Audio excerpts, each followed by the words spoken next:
Can you say Daddy plays video games? Daddy's training the drinks. Alright guys, here we go. World at War. Now, Treyarch swung and hit it out of the park with this game in case of a few things. Now, what did we talk about yesterday? Innovation, that's right. Now, we all know the big thing that I'm going to talk about, what World at War did. But first and foremost, let's talk about the tweaks that they did from previous Call of Duty versions. Okay, so World at War kept pace with Modern Warfare in the perks department. Now, this game played in the, when you actually play this game multiplayer, it actually kind of feels like Call of Duty 2 until you look under the hood and you see the innovative strides that Call of Duty 4 dropped in terms of perks and kill streaks and map design. Treyarch kept this with World at War. Now, World at War kept also the 3-lane map design, but kind of took it another step further. You know, they had the Pacific Rim instead of like the European. It went back to World War II, so it took a lot of the innovative steps from the previous Call of Duty, and it kind of brought it back to the World War II shooter.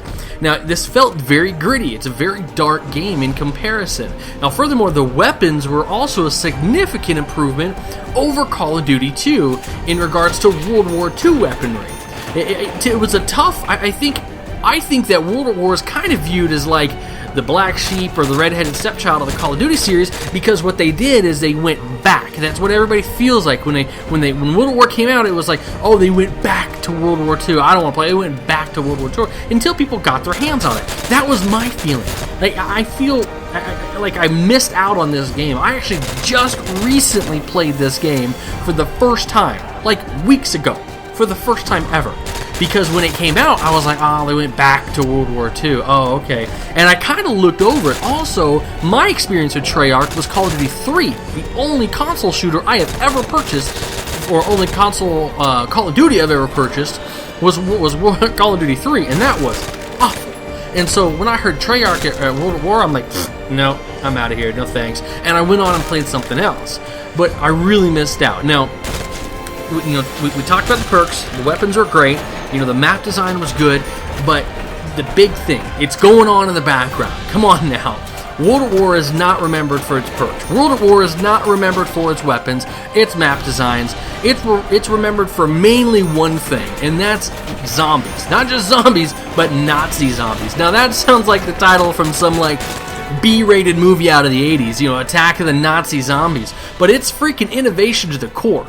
After World at War, people were stoked for that, what's it called, a 4th game mode in Call of Duties. You guys know how it went. I mean, defend against waves of zombies, board up the house, make sure they don't overwhelm you. Now, I suck at zombies. Obviously, it's in the background. I'm awful. I only last, I think, like 5 rounds. I've played zombies, in all of Call of Duty, I've played zombies maybe like 4 times, this being one of them.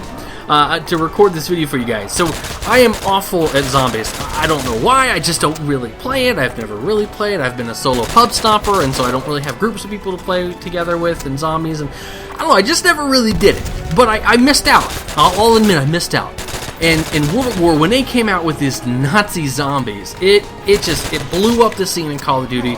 Everybody was just scrambling for it. And the next Call of Duty that came out, they're like, well, what about the zombies? What about the zombies? What about the zombies? What's going on with that? What's the co-op? What's the co-op? Is it zombies? Are they bringing back... I mean, that was a big thing. Every year when Call of Duty has come out since then, people want to know what that cooperative game mode is.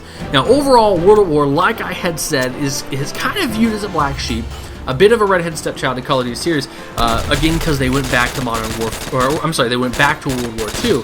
But I don't know. I view this game as they took like 50% of this game is safe, and the other 50% Treyarch really stepped out. The big portion of that was zombies. They did a great job. What a just innovative, great idea, very clever. You can tell it was a big risk. You know, risk versus reward. They took a risk and added this in. Didn't know if people would like it, and people loved it. The other thing I think that Treyarch did a great job, I wish other Call of Duties would adapt, is this was kind of visceral. This was a dark game. There was blood and gore in multiplayer. The campaign itself was dark. It was just a very dark, gritty game. And I feel it was one of the, you know, Modern Warfare 2, I believe it was Modern Warfare 2, has that airport scene. That's brutal. But other than that, I mean, this is a really dark game. And so in a good way. You know, it was like dark and visceral, and you really felt like you were enmeshed in war. And I kind of feel that that's missing in Call of Duty games. Maybe not so much in other ones, but Call of Duty games. But those are the two things that I really think that World at War took great innovative strides with. They implemented zombies for really the first time, and then they made this dark, visceral gameplay.